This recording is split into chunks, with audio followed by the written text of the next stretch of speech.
Joining us on Politics Tonight, I am Olajumoke Olatunji.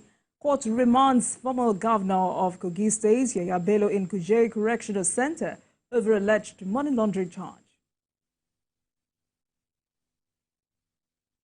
Tonight, we shall be examining the lessons for Nigeria from the Ghanaian presidential election, and I will be speaking with Paul Ejime, journalist and global affairs analyst. Welcome to the program, everyone. Stay with us. I'll be right back.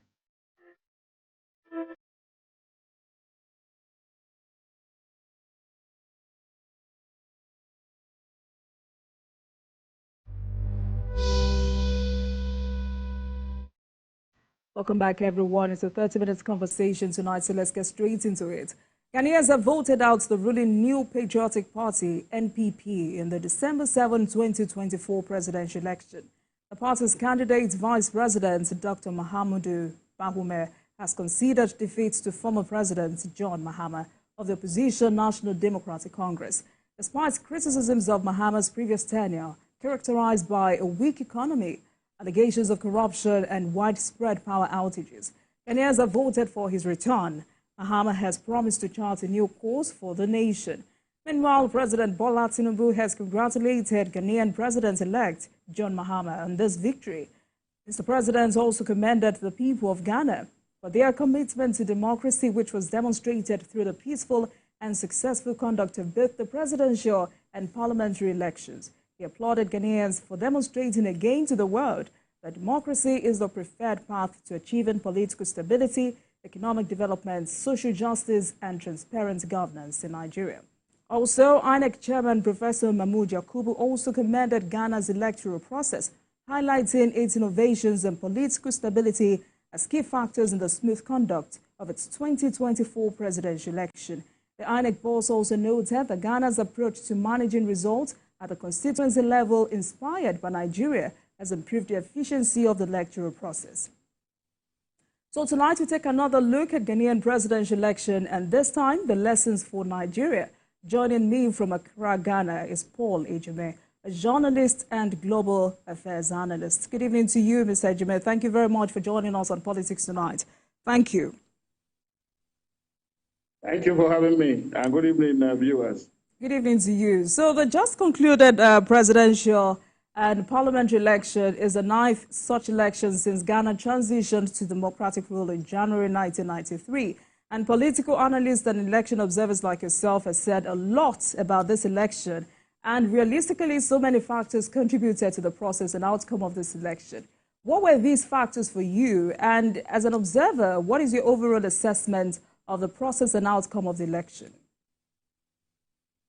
So there is really no election that is that free. I think experts are talking about being fair and then, credible and transparent, and then also compliance, complying substantially with the rules governing the game.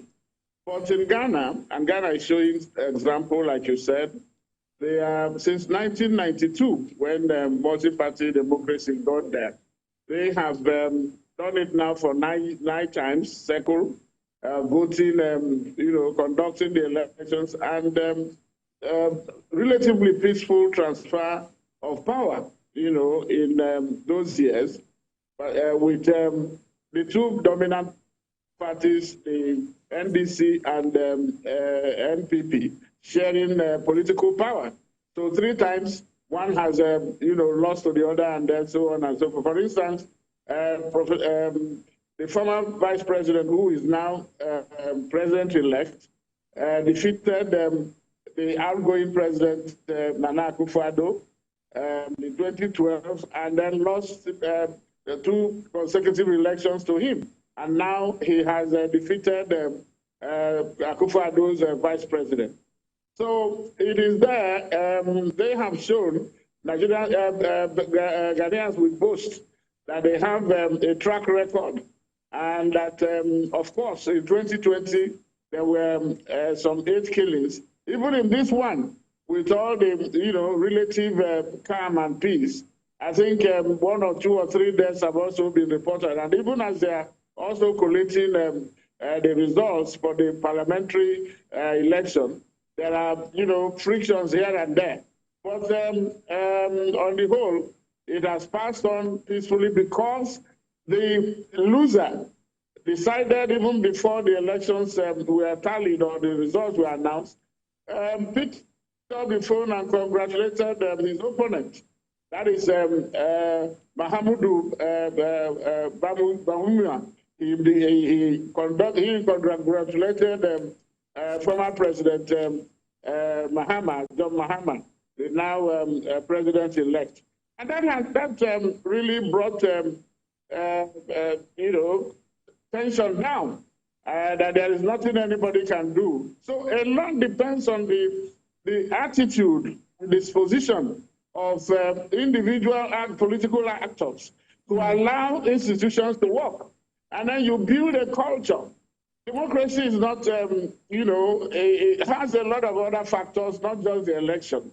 And it is a process, not an event. I think that is what other countries can learn, and then grow the culture and make sure that it's unfortunate that perhaps politicians, and particularly in Africa, they know how to lose, how to win, but they have never managed their losses, because they want to win every election, and it's not possible. Somebody has to win, and then there is another election upcoming.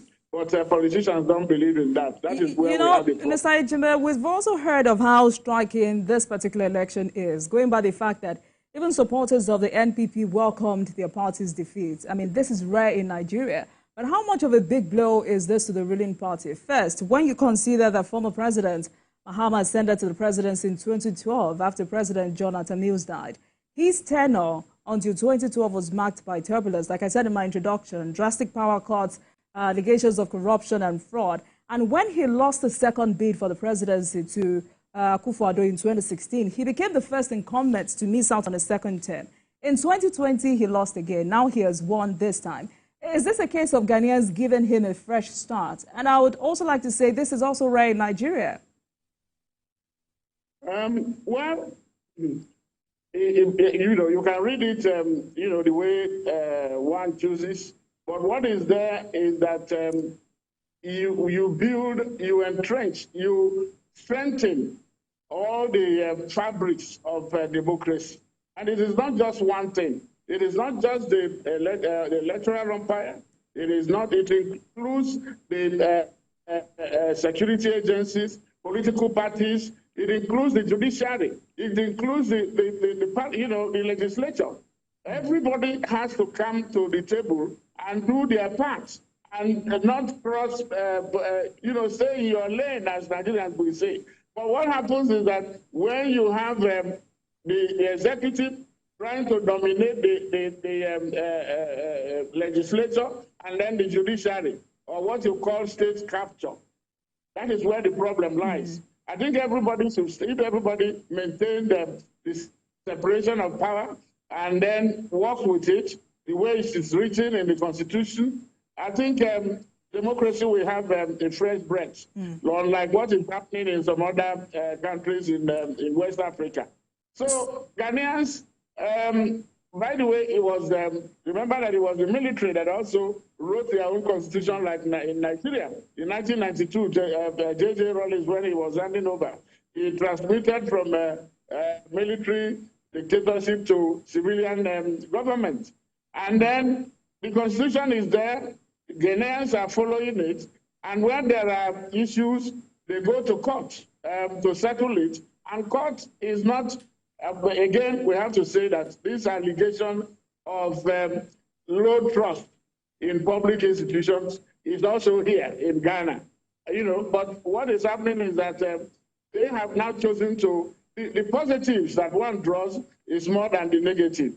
They are emphasizing on the positive. And you said that ruling party members were not in support. That would be well. Could be be the truth. Going by the sweeping victory. So, Mr. Ejime, because of time, in broader perspectives, what are the direct lessons for Nigeria? Well, the lesson is to play by the rule. The lesson is to allow the institutions to work. The lesson, particularly for politicians, is to not allow their personal ambition to get on the way of national interest. Because if Bayuma had not,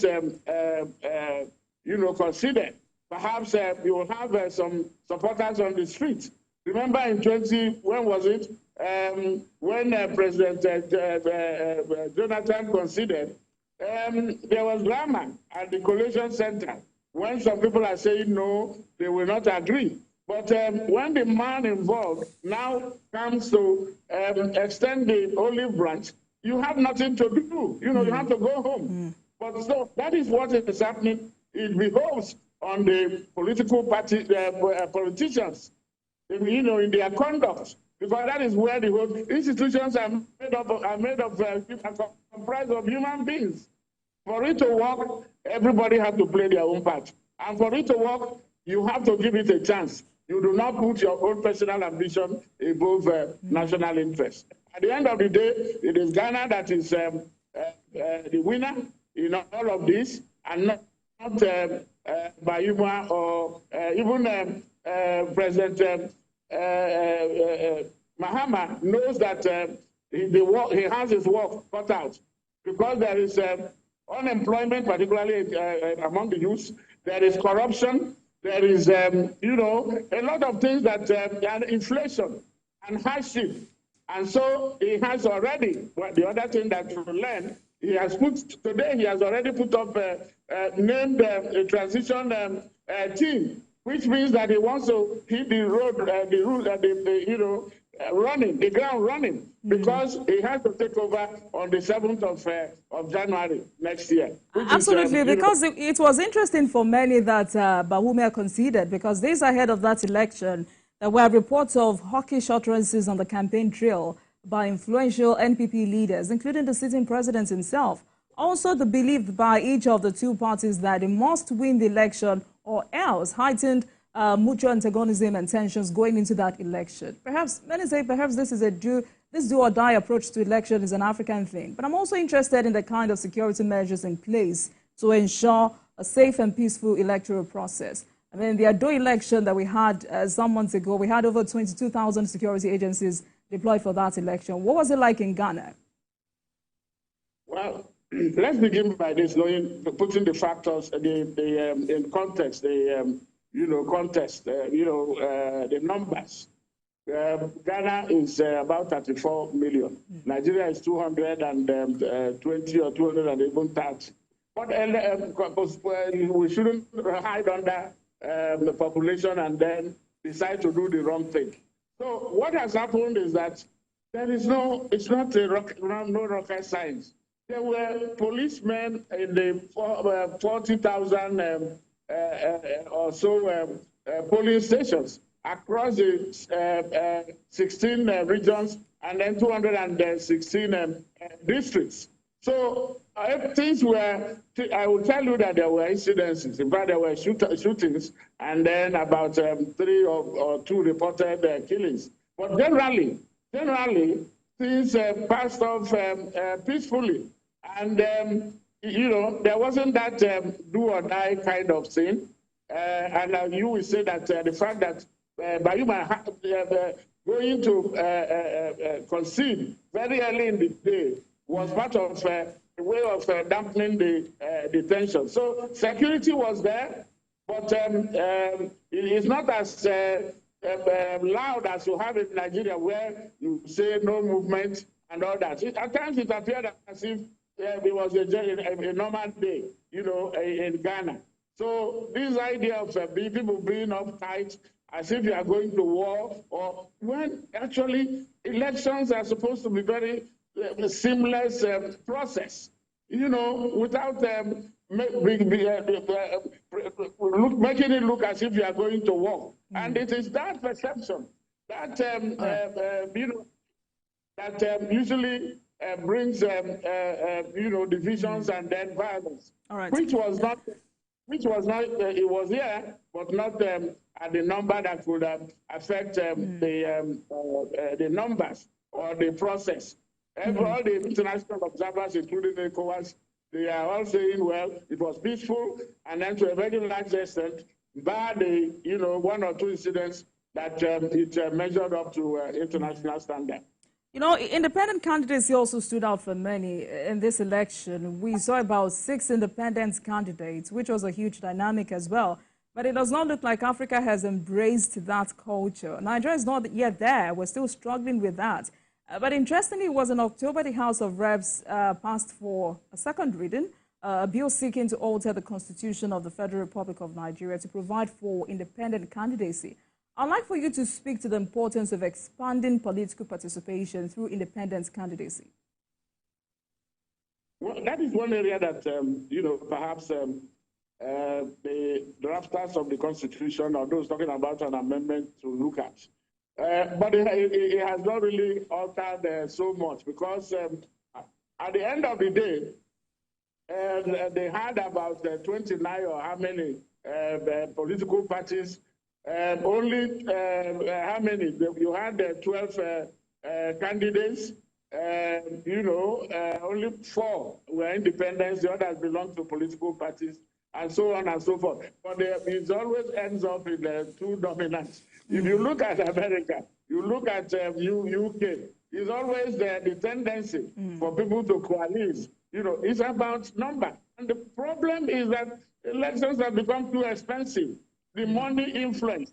Individuals cannot muster the money to be able to run an election. For instance, the independents here and the other parties, they were getting, less than 0.00 point, also ran. That's what you call them. Otherwise, it was a 2-horse race. It has always been since 1992. In some other countries, yes, they have. You won't believe that in America or UK, they have other political parties, but 2 continue to dominate. So what one should concentrate really is about allowing the culture to grow. It is not a 1 minute affair. You have to cultivate it and allow it through the like I said. Let me repeat: the disposition and then attitude. There has to be this orientation or reorientation to know that, agree that election is not a do or die. But are you optimistic about seeing the National Assembly unite in support of this bill? Oh, you mean in Ghana? In Nigeria. In Nigeria? Yes. Oh, well, don't let us begin to compare apples with oranges. Nigeria is a different kettle of fish. If you look at the context and then, the coloration of what is happening at the assembly there, you wouldn't think that they will have the what is it called, the muscle to be able to, and that is the criticism. Some people think that it's a case of the executive telling them how to jump, and they will say how high. So they have not mustered them. Right. That is, let's go back to Ghana. Ghana now has a hung parliament. That is, the 2 parties have an equal number of MPs, and that was why the speaker came from the opposition. All right. That is one. If the ruling party can be put on its toes and not have a situation where once this executive says they call it hallelujah parliament or yes assembly. That shouldn't be the case. All right, Mr. Ejime, because of our time, we're wrapping up in a minute. In 1 minute, I want us to talk about early voting, which was another element that shaped the process of that election. Yaga Africa here in Nigeria has called for Electoral Act amendments to enable early voting by essential service providers such as election officials, security personnel, accredited observers, and media reporters to cast their vote before election day. At the moment, we do not know the status of that bill, but how crucial is it? Can you repeat your question, please? There was a distraction. I wanted us to talk about early voting, which was another element that shaped the process of that election. Here in Nigeria, Yaga Africa has called for electoral amendment to enable early voting. At the moment, we do not know the status of that bill, but how crucial is it? In 1 minute. Oh, okay. What happened in the case of Ghana was that they call it special voting, and that is for those who are on essential duties, you know, the soldiers, electoral officials, and all that, and so on and so forth. But it's not really a case of whether you have early voting or not early voting, because what happens to the early voters could also affect those who vote later in the electoral cycle. So there is a lot that to be done to deconstruct the electoral system in Nigeria, to make sure that for instance, the INEC is carrying a lot of baggage, a lot of burden. It should be unbundled and make sure that it is restricted to those things that it can do. For instance, Ghana has what we call the National Civic Education Commission, and then some of the things that the Electoral Commission is cannot do. All right. You segregate it and give it to other people, to other agencies to handle, and then so that they will be free. In some places, electoral umpires do not even in America. They don't. All right. Sadly, we're out of time, Mr. Ejime. Yes. I do apologize. Yes. Sadly, we're out of time, but I'm sure we'll continue this conversation some other time as we continue to navigate our way towards achieving electoral integrity. Thank you so much for joining us tonight. Paul Ejime is a journalist and global affairs analyst. Thank you so much for your time on Politics Tonight. Thank you. Thank you for having me. And thank you very much for watching, everyone. That marks the end of today's episode of Politics Tonight. But you can watch the repeat broadcast of this episode at midnight. Get in touch with us on our social media handles, Facebook, Instagram, and X at TVC News NG and at Olajumoke using the hashtag Politics Tonight. We're also on YouTube at youtube.com/TVC News Nigeria. I am Olajumoke Olatunji. Good night, everyone.